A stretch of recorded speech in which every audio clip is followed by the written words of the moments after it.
Hi guys, Elzado here. I'm going to do a video on my final thoughts on Elden Ring. There are potentially some spoilers for the story below, so if you don't know all of the details and you are concerned about that, please stop watching now. Leave a like though, because that's cool.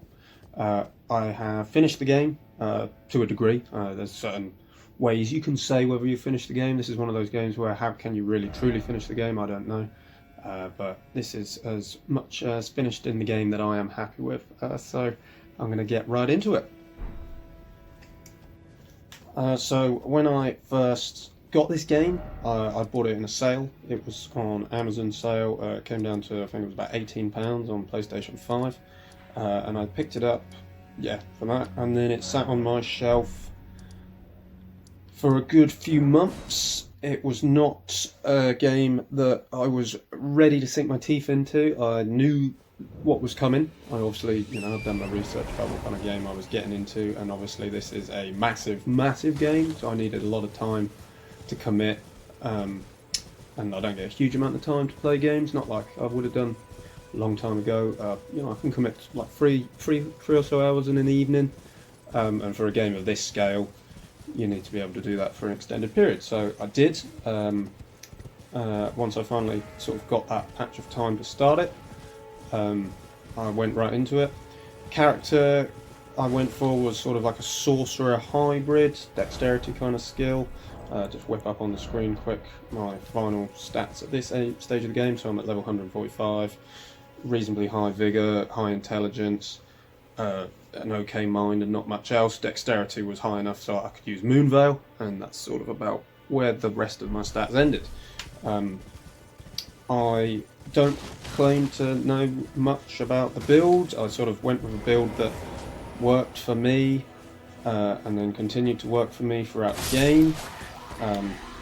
And I enjoyed playing with the build that I had. I didn't swap around a lot. I used a range of different spells.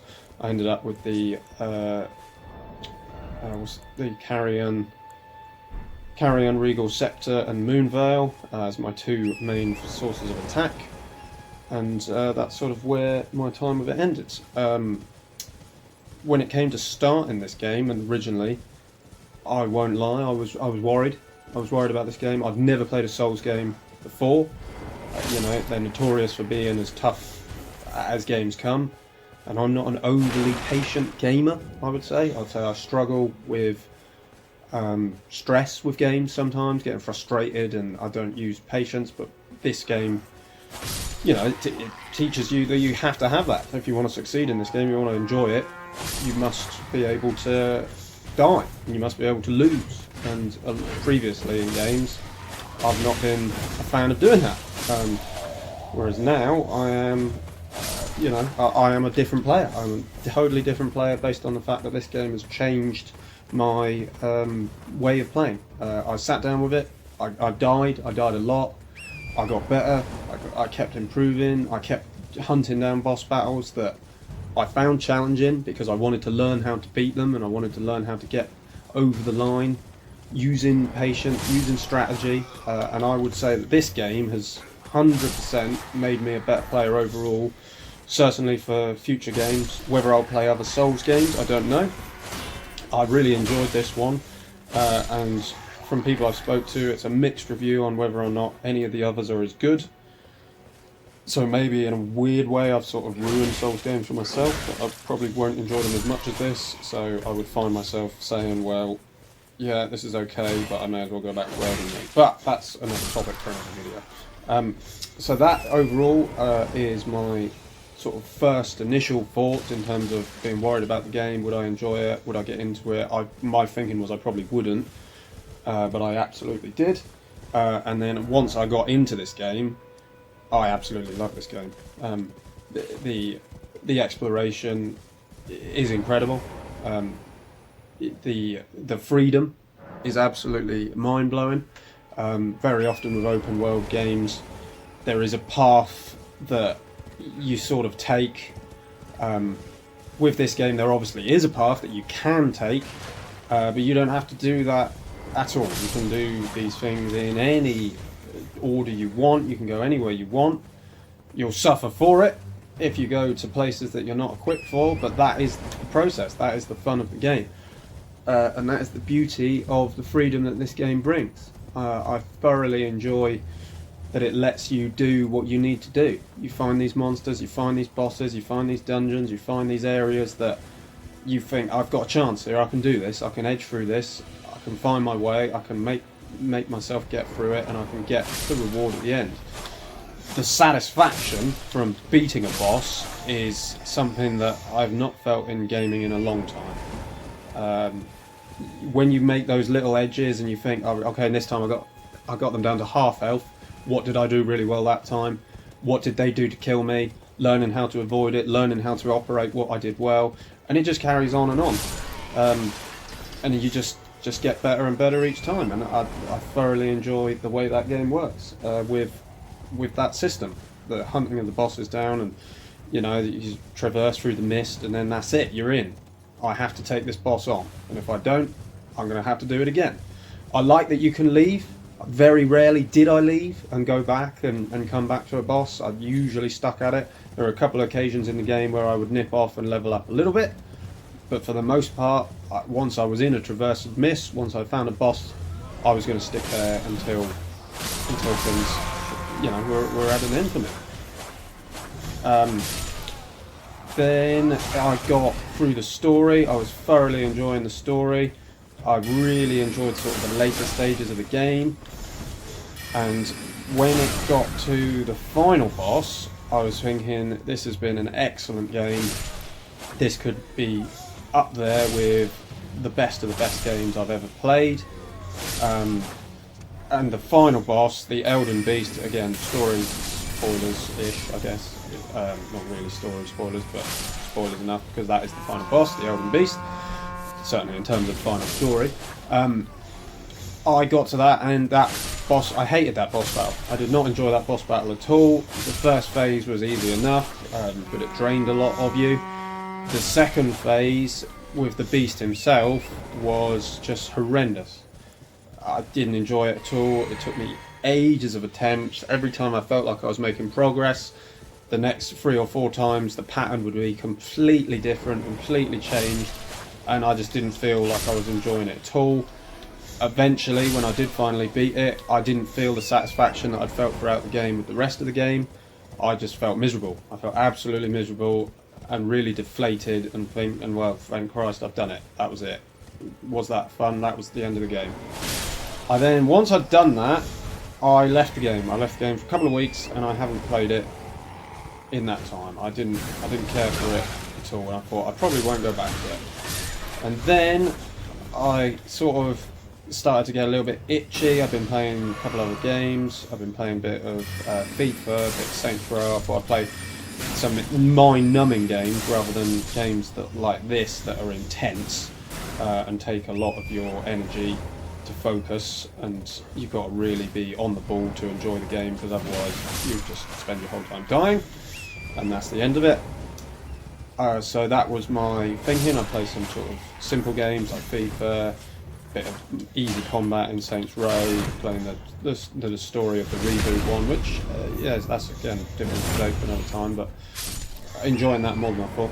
Anyway, so then I'd start to get the itch again to maybe just come back and have a little play around. Now I've finished the game. Is there bits I hadn't explored? Where hadn't I been? And that is when I went up to the Halleck Tree. Those of you who don't know the Halleck Tree area, it's a pretty hidden area. It's a borderline secret area that is easily missed.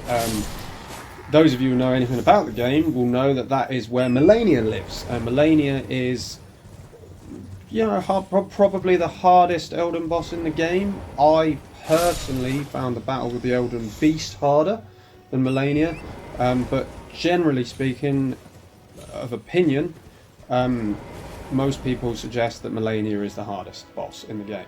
So this area up here, just looking at the map, is the Halleck Tree area. You go through a series of things here.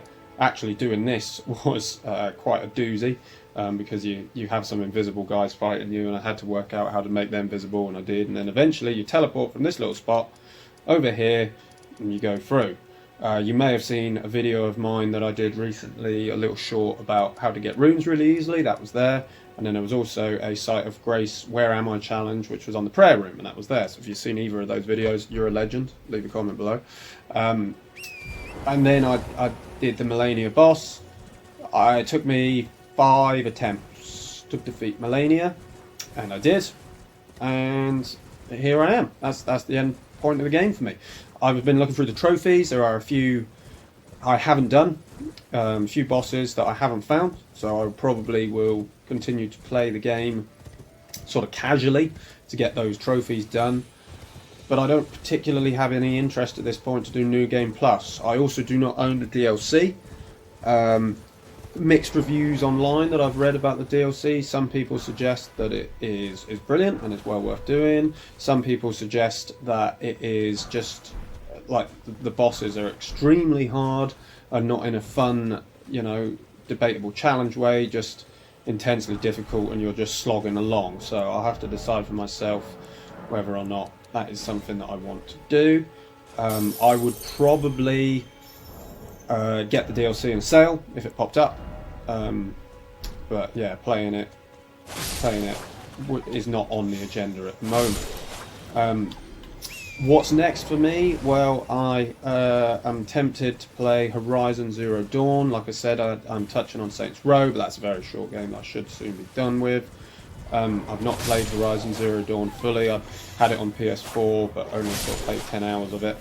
And then with it coming on PlayStation Plus, the remastered version, I thought now's potentially a good time to do it.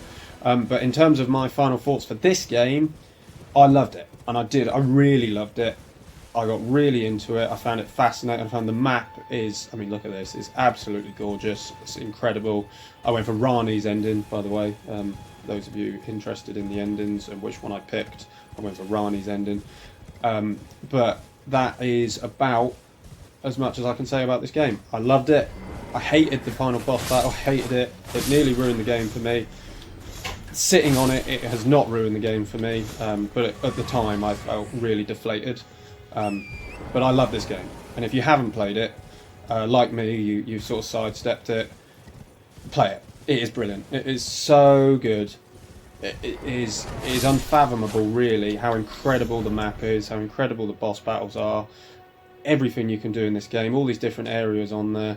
There's a whole entire underground map that I don't even know, looking at this, whether or not I've actually really touched all of the underground stuff. I did a fair bit, but not a lot.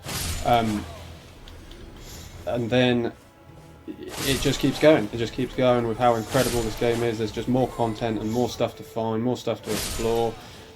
New Game Plus, you can do it all over again, do it totally differently, totally different character builds. I've only done one, so in terms of what this game has to offer, I've only scratched the surface.